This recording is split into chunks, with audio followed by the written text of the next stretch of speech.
Want to welcome everyone to Global Markets Radio Special Edition Week Ahead. I'm your host, Andrew Spanton. Sunday. Happy Father's Day. June 17th, 2012, 4 p.m. 45 minutes Eastern. 4:45 p.m. Eastern. Well, we're going to have a nice gap up, obviously, in the S&Ps. I know I didn't do a broadcast, but again, hopefully you folks will follow me on Twitter.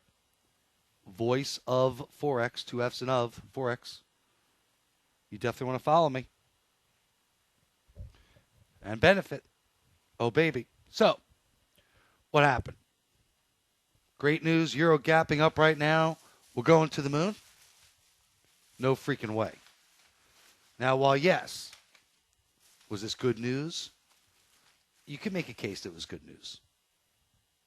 From a sense of there's not going to be a revolution in Greece. There's not going to be dogs and cats living together in mass hysteria in Greece.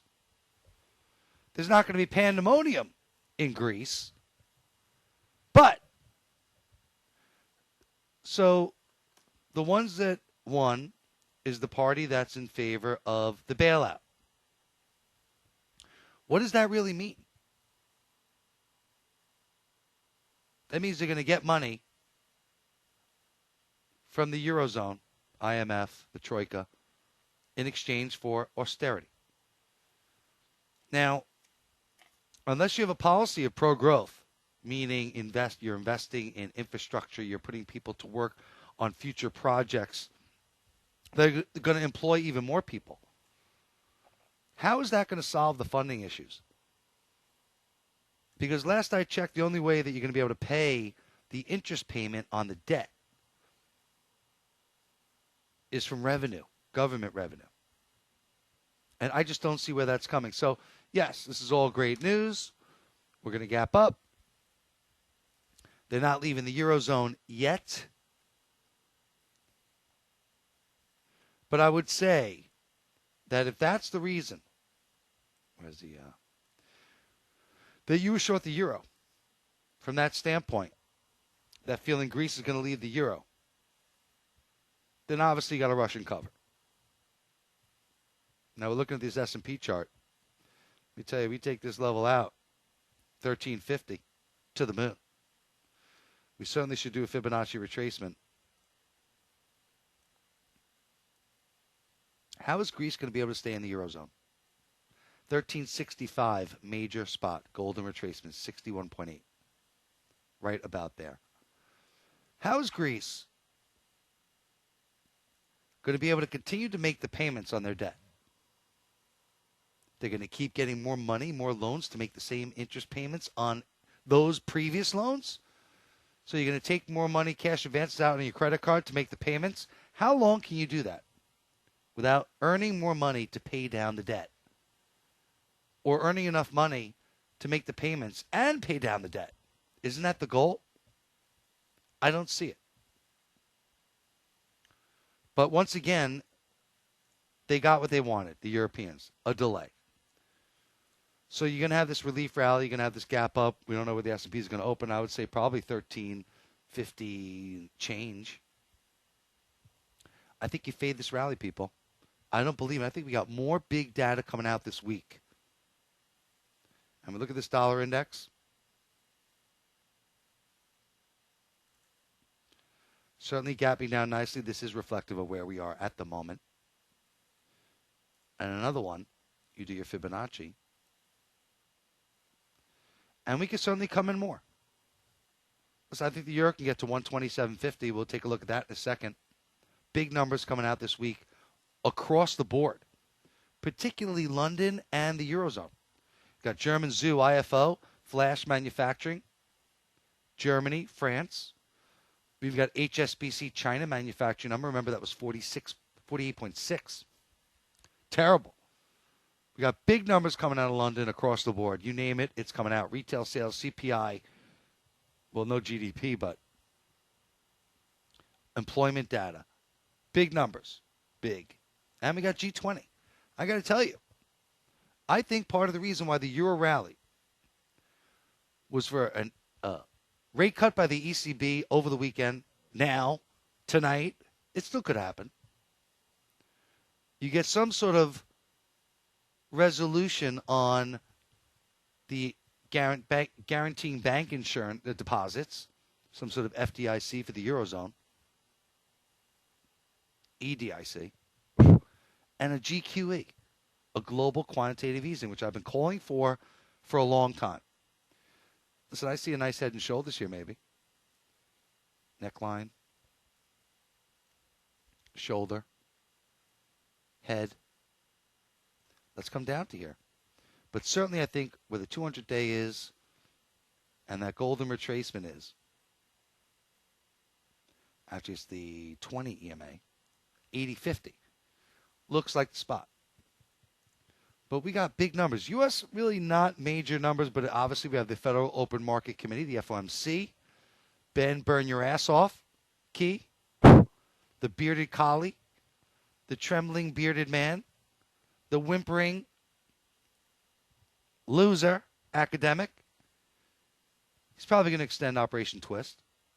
Big fracking deal. How is this solving the problem of paying the interest payments on the debt without having to borrow money to make those payments, to getting enough growth to make those payments? Where's it coming from? Eurozone. Still don't know. We got Russia supplying Syria with arms. I believe surface-to-air missiles that can shoot down our planes. What happened to Russia becoming part of the fold? They're back to their old self, backing totalitarian regimes.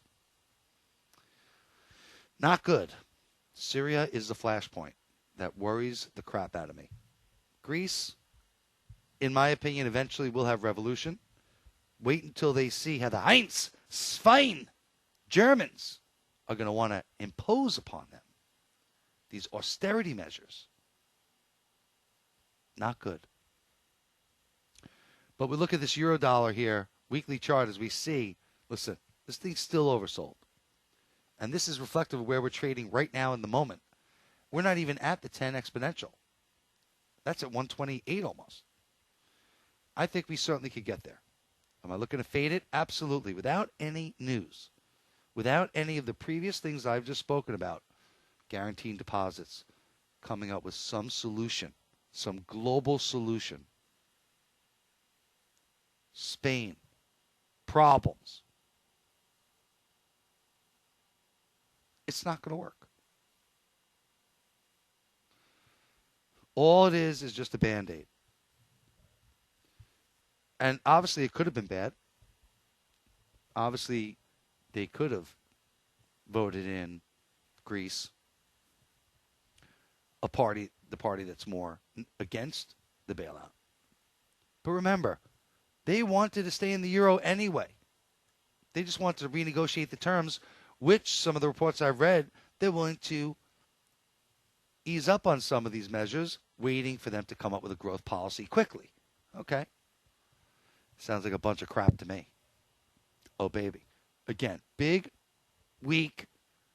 We got the G20 coming up tomorrow, Tuesday, even tonight. We should get some headlines. I got to tell you, they better come up with something, because you're getting this gap up. And we could easily, if you do Fibonacci, from the 5-week drilling, 128 seems easy. 129 seems even easier. So yes, this chart does look good. And we should get probably a 1 or 2 day rally from this. I don't think this will be like last Sunday where they just drilled them in the gap up. I do think we could buy the pullback. You never know, you might get lucky and there might be some sort of other event that happens. Sterling, I think the CPI number is going to suck wind. I think the retail sales number is going to suck wind. Another one, Fibonacci says, 1,000 pips in 5 weeks, up 2 weeks in a row. You get another one, 158. Looks like a good stall point. 159. It's not over. Now, yes, the U.S. economic situation is collapsing. As we've seen the economic numbers continue in the U.S. to completely deteriorate. Aussie gapping up nicely. Nice channel line here.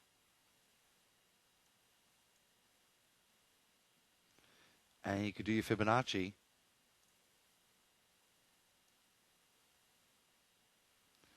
And let me tell you, 101.35, huge. That would take out a huge Fibonacci. I think you break it out to break it down. I think we get up to that 101.50 level. Should we take this out, which is probably going to take it out 101.30. That there would be some short covering, and I think you definitely sell into that. Again, all of a sudden, what? Australia's doing okay? Last I checked, they're cutting rates. Last I checked, we have a Chinese number coming out, flash, PMI, Thursday. Kiwi continues to look good. Really light data coming out. We do get the minutes coming out of Australia on Tuesday morning, Asia. It's really mostly European numbers that I saw. And, of course, the FOMC. In the U.S. side, we do get some numbers coming out more later on in the week. Of course, Thursday's weekly jobs unemployment claims number. That's very important. We get our flash manufacturing. That's not going to be good. Philly Fed on Thursday is the number. Remember, that number was negative 5.8 last month. Disgusting, disgusting number. So the big question is, do we get another disgusting number? And we really get an idea of how Germany's doing between ZOO, IFO, and flash manufacturing numbers. So this Kiwi, while it looks like we're going higher, I'm looking to be selling the strength. I do not think we're getting above 80.60. And that's a channel line there as well. Big spot there. That was the breakdown. Fibonacci. Yada, yada, yada. We've only ride 400 pips from the lows in the last 2 weeks. We're going up, but I'm looking for a nice, big, fat reversal this week. S&Ps are not taking it out. No freaking way. Dollar Swiss, my best position. This baby looks gorgeous to the downside. Love it. Love it. Euro Swiss still going nowhere. And I'll tell you with this pound news, pound Swiss, I don't think she takes out 150 again. 150.50, no freaking way. And I'll tell you, we got some of the other ones. I'm looking for a nice reversal out of this pound Kiwi. They've only drilled it for 1,200 pips now over the last 4 weeks. We got channel line around 9,700. Big support there. 96.50, 97. I look for a nice reversal there. No freaking way. Well, all of a sudden now we're back to risk on. To the moon, Alice. Maybe triple bottom. Can't believe I was shorted here. But this is a risk on trade. And, one thing I've been telling you, these things have been going down while the stock market's been going down also. They were telling us. Pound Kiwi, pound Aussie leading the way. Pound Aussie looks like it wants to come in easy more.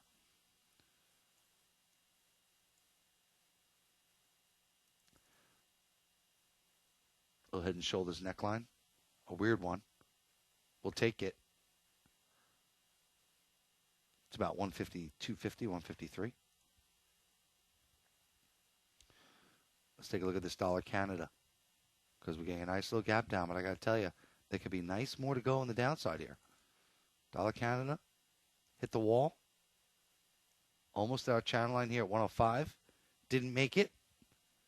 But maybe it's just enough. And certainly on a percentage basis, dollar Canada has not come back as much. And I would look, certainly, the only issue I have with dollar Canada is the fact the U.S. economy is collapsing.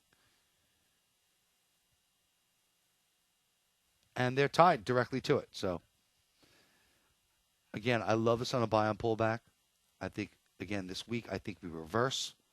I might just keep this weekly up the whole week.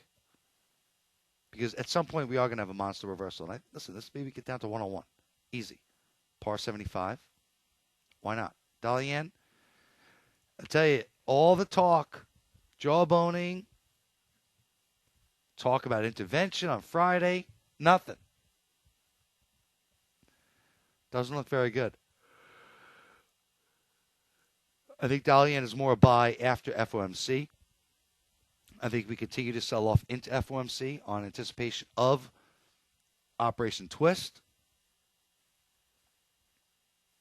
And then we could have a monster rally. Dollar yen on weekly chart is due. It's very oversold. Very. And again, people, follow me on Twitter, Voice of Forex. Follow me on Facebook, Voice of Forex. Follow me on YouTube, Voice of Forex. So, gold, not very impressive. I would think gold's going to be down more on less printing money and those stories. Get gold down a little bit. No panic in.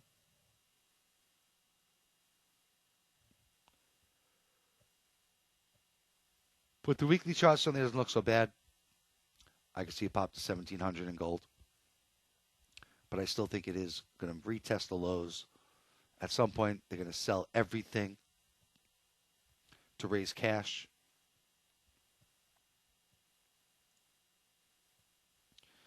And if this was so great, right? If this was so great for the euro, why isn't euro sterling up more? Why? It's up 20 freaking pips. That's nothing. This is a pure S&P risk-on type trade.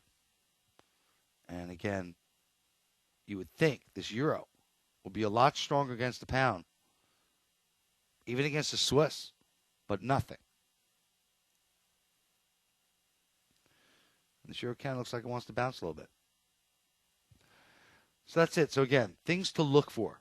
Things to look for tonight, tomorrow, and of course Tuesday too, the end of the G20. If you don't get a G20 and some sort of ECB announcement regarding bank guarantee deposits, regarding some sort of stability measures in place, we're back to square one. The same problems, the same issues have gone nowhere. I do not think the S&P 500 takes out the highs. I do not think we're now going to launch, again, without any coordinated global intervention, GQE, without any ECB rate cut, without any guarantee on bank deposits. And these are all rumors that were going to happen. So let me tell you something. We come in Monday, we come in the next 12 hours, and we don't have that. I think we drill. I think the market needs something else besides the fact that Greece, big freaking deal. And that's it. I think the economic numbers coming out this week are going to suck. London in particular, euro sterling could be something to watch on the long side. German numbers, very important this week. G20, very important this week. FOMC, very important this week. And they really have to all do the right thing or else we're going lower. They all have to come together and do something or we're going lower. You want to use this week to back the truck up. In my opinion, there's still 35, 40% of those in Greece that are pissed off. Which means it's not over. And I don't know how they're going to pay for it. How are they going to make the interest payment on their new debt? How are they going to get the revenue? From what? Where? How? Andrew Spanton, Global Markets Radio, and hello, Spain, the only voice you will ever need who truly loves to make you money. And again, just because I don't do a video, follow me on Twitter. That's where you get the most out of me. Good luck. Make some money. Let's rock and roll. Bye-bye.